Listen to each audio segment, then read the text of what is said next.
కలియుగంలో కళ్ళారా కనిపించే దేవుడు ఎవరో తెలుసా?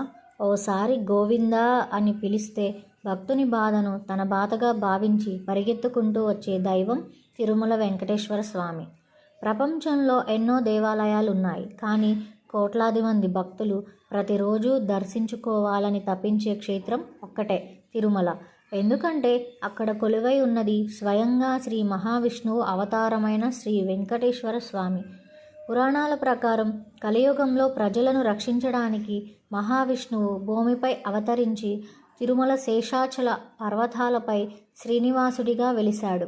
భక్తుల కష్టాలను తొలగించి వారికి సుఖశాంతులు ప్రసాదించడానికి అక్కడే స్థిర నివాసం ఏర్పరచుకున్నాడు. ఒకసారి మహర్షి భృగువు మహావిష్ణువును పరీక్షించడానికి వైకుంఠానికి వెళ్ళి విష్ణుమూర్తి వక్షస్థలంపై కాలితో తన్నాడని కథ చెప్తుంది. అయినా విష్ణువు కోపపడకుండా మహర్షి పాదాలను పట్టుకొని క్షేమం అడిగాడు. ఈ సంఘటనతో మహాలక్ష్మీదేవి బాధపడి వైకుంఠాన్ని విడిచి భూమికి వచ్చిందని చెబుతారు. లక్ష్మీదేవిని వెతుక్కుంటూ మహావిష్ణువు కూడా భూమిపైకి వచ్చి తిరుమలలో శ్రీనివాసుడిగా నివసించాడు. తరువాత పద్మావతి దేవిని వివాహం చేసుకున్నాడు. ఆ వివాహం కోసం కుబేరుని వద్ద అప్పు తీసుకున్నాడని పురాణ గాథ. అందుకే భక్తులు హుండీలో సమర్పించే కానుకలు ఆ అప్పు తీర్చడానికని విశ్వసిస్తారు.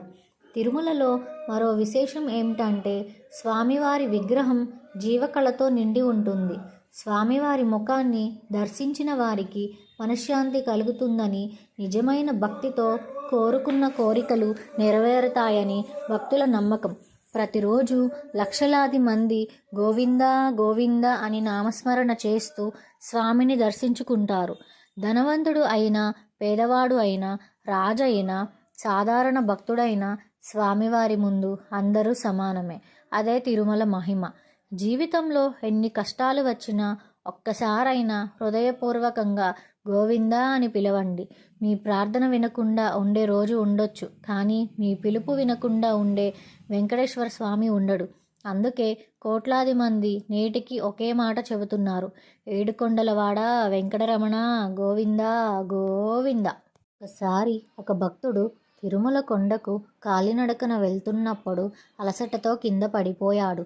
స్వామి, ఇక నాతో నడవడం కాదు అని కన్నీళ్లు పెట్టుకున్నాడు. అదే సమయంలో ఒక వృద్ధుడు వచ్చి అతనికి నీళ్లు ఇచ్చి ధైర్యం చెప్పాడు. కొండపైకి చేరుకున్న తర్వాత ఆ వృద్ధుడిని వెతికినా ఎక్కడా కనిపించలేదు. అప్పుడు అతనికి అర్థమైంది, ఆ వృద్ధుడి రూపంలో వచ్చినది స్వయంగా శ్రీ వెంకటేశ్వర స్వామినేనని. భక్తుడు ఒక అడుగు వేస్తే స్వామి 10 అడుగులు ముందుకు వచ్చి కాపాడతాడని ఈ సంఘటన చెబుతుంది. మీరు కూడా గోవిందుడిని నమ్మితే కామెంట్లో గోవిందా గోవిందా అని రాయండి. ఈ వీడియోని మరొక భక్తుడికి షేర్ చేయండి.